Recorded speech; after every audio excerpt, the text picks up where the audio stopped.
नमस्कार सर्व किचन रेसिपीमध्ये मी कविता तुम्हा सर्वांचे पुन्हा एकदा खूप खूप स्वागत करते।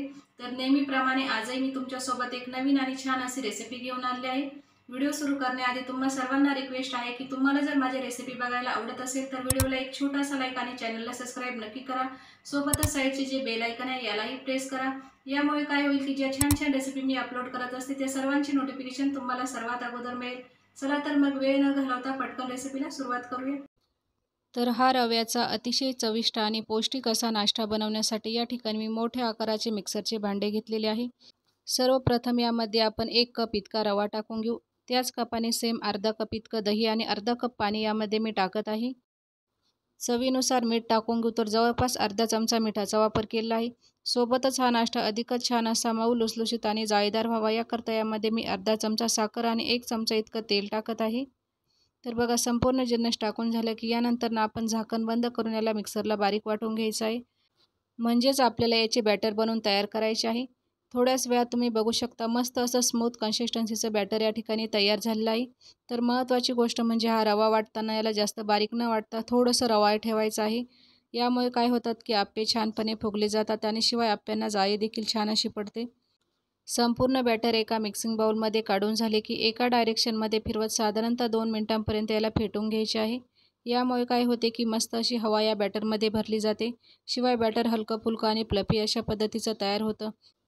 संपूर्ण बॅटर मिक्स करून झाले की आता आपण यावरती झाकण ठेवून साधारणतः 5 ते 6 मिनिटांपर्यंत याला असंच ठेवून देऊ, जेणेकरून रवा छानपणे फुगला जाईल। शिवाय बॅटरही मस्त असं सेट होईल।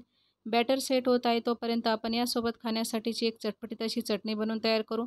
चटणी बनवण्यासाठी एका छोट्या मिक्सरच्या भांड्यामध्ये अर्धा कप इतके भाजलेले शेंगदाणे, 3 ते 4 हिरव्या मिरच्या, सोबतच 3 ते 4 लसणाच्या पाकळ्या, थोडीशी बारीक चिरलेली फ्रेश कोथिंबीर घेतलेली आहे। चवीनुसार मीठ घालायचे आहे, तर जवळपास अर्धा चमचा मिठाचा वापर केला आहे। चटणी वाटण्यासाठी आपण गरजेनुसार यामध्ये पाणी टाकून घेऊ। शेवटी यानंतर ही चटणी अधिकच छान अशी चटपटीत व्हावी याकरता अर्धा लिंबाचा रस देखील यामध्ये टाकत आहे आणि यानंतर झाकण बंद करून चटणीला मिक्सरला छान असं वाटून घ्यायचं आहे। थोड्याच वेळात तुम्ही बघू शकता मस्त अशी चटणी देखील या ठिकाणी तयार झाली आहे। हिची कन्सिस्टन्सी देखील तुम्ही बघू शकता अगदी परफेक्ट आहे। तर बघा अशा प्रकारे संपूर्ण चटणी मी काढून घेतलेली आहे। तर ही चटणी अधिक छान अशी चविष्ट व्हावी याकरता आपण यामध्ये एक छोटासा तडका लावून घेऊ। तडका लावण्यासाठी तडका पॅनमध्ये 1 चमचा इतकं तेल गरम करायचं आहे। तेल गरम झाले की पाऊण चमचा जिरं आणि पाऊण चमचा मोहरी या दोघांनाही घालून व्यवस्थितपणे फ्राय करून घेऊ। जिरं मोहरी तडतडली की यामध्ये 2 सुक्या लाल मिरच्या, सोबतच 3 ते 4 कढीपत्त्याची पानं घालून गरम तडक्याला ताबडतोब आपण चटणीवरती टाकायची आहे। मस्त अशी चटणी देखील या ठिकाणी तयार झाली आहे। इडली, डोसा, वडा किंवा अप्पे कोणत्याही साऊथ इंडियन डिशसोबत ही चटणी जी आहे अधिकच अप्रतिम लागते। तर आता आपण चटणीला साईडला ठेवू आणि बॅटरला चेक करूया। तर बघा बॅटर या ठिकाणी अगदी छान असं सेट झालं आहे। रवा देखील मस्त असा फुगलेला आहे। तर पुन्हा आपण बॅटरला मिक्स करून घ्यायचं आहे आणि बॅटरची कन्सिस्टन्सी देखील अगोदरपेक्षा हलकीशी घट्टसर झाली आहे। तर हा रव्याचा नाश्ता म्हणजे अप्पे अधिकच पौष्टिक व्हावे याकरता यामध्ये मी काही भाज्या घालत आहे। तर भाज्यांमध्ये एक मध्यम आकाराचा कापलेला कांदा, 2 ते 3 बारीक चिरलेल्या हिरव्या मिरच्या, सोबतच 2 चमचे इतकी बारीक चिरलेली शिमला मिरची, सोबतच 3 ते 4 चमचे किसलेले गाजर देखील यामध्ये मी टाकत आहे। तुम्ही हवं तर गाजराला बारीक कापून देखील टाकू शकता किंवा गाजराऐवजी तुम्ही टोमॅटोचा वापर केला तरी चालेल। शेवटी यामध्ये फ्रेश बारीक चिरलेली कोथिंबीर टाकून घेऊ। यानंतर यामध्ये मी 1 चमचा इतकं जिरं देखील घालत आहे। तर साबूत जिऱ्याचा या ठिकाणी वापर केलेला आहे। तुम्ही हवं तर जिरा पावडर किंवा जिरं फ्राय करून तडका वगैरे देऊन देखील यामध्ये टाकू शकता। शक्यतो मुले भाज्या वगैरे खाण्याचा फार कंटाळा करतात, तर अशा प्रकारच्या नाश्त्यांमध्ये तुम्ही भरपूर अशा भाज्यांचा वापर करून हा नाश्ता मुलांच्या टिफिन तसेच नाश्त्यासाठी देऊ शकता। मुले हा पदार्थ आवडीने खातात, शिवाय मुलांचे आरोग्य देखील चांगले राहते।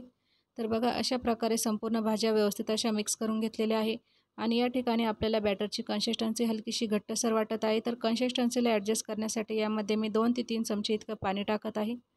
फक्त 2 ते 3 चमचे पाण्याचाच वापर केला, यापेक्षा आपल्याला जास्त पाणी अजिबात घालायचं नाही। डाळ तांदूळ न भिजवता किंवा कोणत्याही प्रकारचे बॅटर वगैरे फर्मेंट न करता अगदी छान असे इन्स्टंट अप्पे आपण बनवत आहे। त्यामुळे हे अप्पे छान असे फुगले जावं आणि अप्प्यांना जाळी देखील मस्त अशी पडावी याकरता आपण यामध्ये 1 छोटा चमचा इतका इनो घालून घेऊ। इनोऐवजी तुम्ही खाण्याचा सोडा किंवा बेकिंग सोडा देखील घालू शकता। पोहे खाण्याच्या चमच्याने मोजले तर जवळपास अर्धा चमचा इतका इनोचा वापर केला आहे। इनोला आपण संपूर्ण बॅटरमध्ये व्यवस्थित असं मिक्स करून घेतलेलं आहे आणि थोड्याच वेळात तुम्ही बघू शकता इनो घातल्यानंतर हे बॅटर अगदी छान असं घट्टसर झालेलं आहे आणि फुगलेलं आहे. महत्त्वाची गोष्ट म्हणजे इनो घातल्यानंतर बॅटरला जास्त वेळ न ठेवता ताबडतोब आपल्याला नाश्ता बनवण्यास सुरुवात करायची आहे. तर याकरता गॅसवरती मी एक अप्पे पॅन गरम होण्यासाठी ठेवलेले आहे. आता आपण थोडं थोडं करत संपूर्ण पात्रामध्ये व्यवस्थित असं तेल टाकून घ्यायचं आहे. तर बघा अगदी थोड्याशा तेलाचा मी वापर करत आहे. तुम्ही हवं तर तेलाऐवजी तुपाचा देखील वापर करू शकता. यामुळे अप्पे अधिकच पौष्टिक अशा पद्धतीचे तयार होतील. संपूर्ण पात्रामध्ये व्यवस्थितपणे तेल टाकून झाले की आता आपण ताबडतोब यामध्ये बॅटर टाकून घ्यायचे आहे. तर बघा अशा प्रकारे छोट्या चमच्याच्या साहाय्याने यामध्ये मी बॅटर टाकून घेत आहे. जसं की या बॅटरपासून मी अप्पे बनवत आहे. तुम्ही हवं तर तुमच्या आवडीनुसार याची इडली किंवा उत्तप्पा पॅनवरती उत्तप्पा देखील बनवू शकता. म्हणजे हवा त्या आकारामध्ये तुम्ही याचा नाश्ता बनवला तरीही चालेल. तर बघा अशा प्रकारे एक एक करत संपूर्ण पात्रामध्ये व्यवस्थित असं बॅटर टाकून घ्यायचं आहे. आजच्या या व्हिडिओमध्ये परफेक्ट असे टम्म फुगलेले रवा अप्पे बनवण्यासाठी काही महत्त्वाच्या टिप्स देखील मी तुम्हाला सांगितलेले आहे. याकरता व्हिडिओ जराही स्किप न करता शेवटपर्यंत बघा. व्हिडिओ आवडल्यास व्हिडिओला लाईक, शेअर, सबस्क्राईब करा. यामुळे मला आणखी प्रोत्साहन मिळेल असेच नवनवीन व्हिडिओ बनवण्यासाठी.